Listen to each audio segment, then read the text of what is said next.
Hypersensibilité, 12 points pour savoir si tu es hypersensible. Bonjour, je suis Cécile Fessler, coach holistique et je suis très heureuse de vous retrouver pour vous parler d'un sujet qui est très important pour moi puisque je suis moi-même concernée depuis l'enfance et que j'accompagne aujourd'hui les personnes hypersensibles à faire de leurs émotions une force. Alors peut-être que tu te poses des questions sur ta manière de ressentir les choses et on va aborder du coup ensemble 12 points qui montrent que tu es très probablement hypersensible.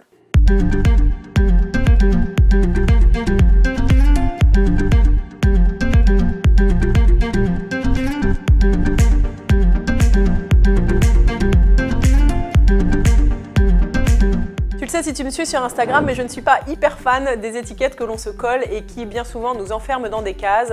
Mais c'est vrai que parfois il est précieux, voire nécessaire dans certains cas, de pouvoir mettre des mots sur ce que l'on vit et sur ce que l'on ressent. À titre personnel, je me souviens que le jour où ma psy, il y a une grosse dizaine d'années, m'a dit pour la première fois que j'étais hypersensible, c'est venu apaiser un truc en moi parce que ça a légitimé les émotions fulgurantes qui me traversaient depuis l'enfance et que le reste du monde ne semblait pas ressentir de la même manière que moi. Alors peut-être que c'est ton cas aussi et que tu as simplement besoin d'être un petit peu aiguillé pour apprendre à mieux te connaître. En réalité, je pense qu'il y a autant d'hypersensibilité qu'il y a de personnes hypersensibles, mais voici quand même 12 caractéristiques qui sont un petit peu communes à la plupart des hypersensibles. Alors, le cerveau d'un hypersensible est atypique parce qu'il a des connexions neuronales ultra sensibles, ce qui lui permet de capter beaucoup plus de choses et ce qui nous amène du coup à notre premier point qui est l'intensité émotionnelle. C'est clairement le principe de base de l'hypersensibilité. Toutes les émotions sont décuplées, qu'elles soient positives ou qu'elles soient négatives. Globalement, la palette émotionnelle est plus riche que chez la plupart des gens. Alors, c'est à la fois une grande richesse, mais c'est aussi à l'origine évidemment d'une grande souffrance. Et pour ce point-là, le regard et l'attitude des proches sont hyper importants. C'est vrai que moi, on m'a souvent fait sentir que mes émotions n'étaient pas légitimes parce qu'elles étaient trop. Ensuite, le deuxième point, c'est une hyperesthésie des 5 sens. Donc c'est une sensibilité sensorielle, tactile et visuelle accrue. Globalement, les hypersensibles, on a souvent du mal à supporter les bruits répétitifs, les bruits forts, où on est très vite ébloui par la lumière du jour, donc les 5 sens sont presque à vif dans certains cas.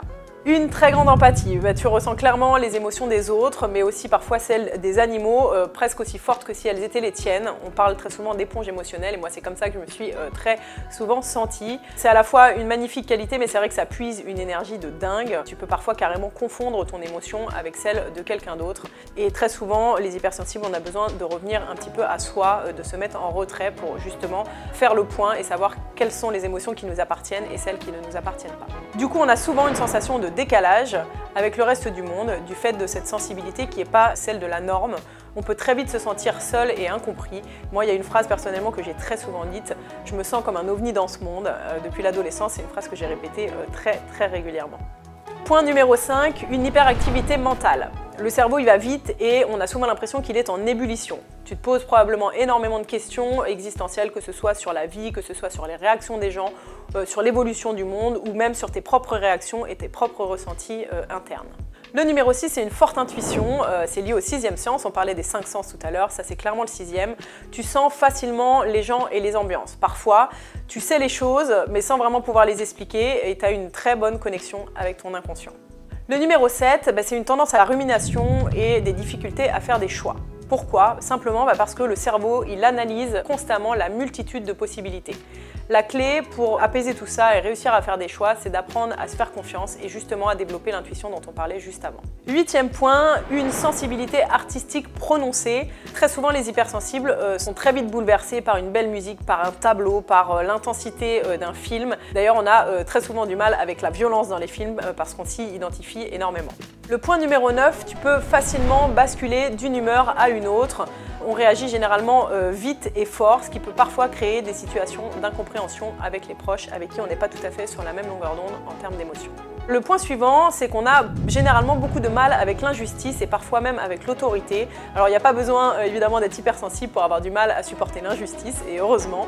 Mais c'est vrai que c'est un trait qui est souvent très prononcé chez les hypersensibles. 11e point, on a généralement besoin de relations profondes et sincères, d'échanges qui ont du sens. On n'aime pas trop les futilités et les banalités.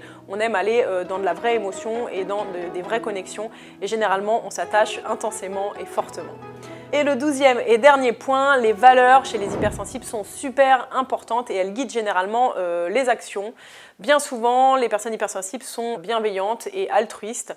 Et à l'inverse, si les valeurs sont malmenées, on peut très vite être dans l'hyperréaction et perdre un petit peu le contrôle de nos émotions. Alors voilà, on a terminé avec ce test en 12 points des caractéristiques chez les hypersensibles. Il en existe évidemment d'autres qu'on pourra aborder dans d'autres vidéos si ça t'intéresse. D'ailleurs, si tu n'as pas envie de louper les prochaines, n'hésite pas à t'abonner et à cliquer sur la cloche pour ne rien louper. Je serais curieuse maintenant de savoir un petit peu si tu t'es reconnu dans ces points, peut-être dans tous, peut-être dans aucun. N'hésite pas à me le faire savoir juste en dessous en commentaire, parce que je serais contente de pouvoir échanger avec toi à ce sujet, de savoir un petit peu comment toi tu vis ton hypersensibilité. Voilà, j'ai envie de conclure simplement en te disant qu'il n'y a pas de mieux ou de moins bien, que tu sois hypersensible ou que tu ne le sois pas. J'ai envie de te rappeler que tu es parfait comme tu es et qu'il faut de toute façon de tout pour faire un monde.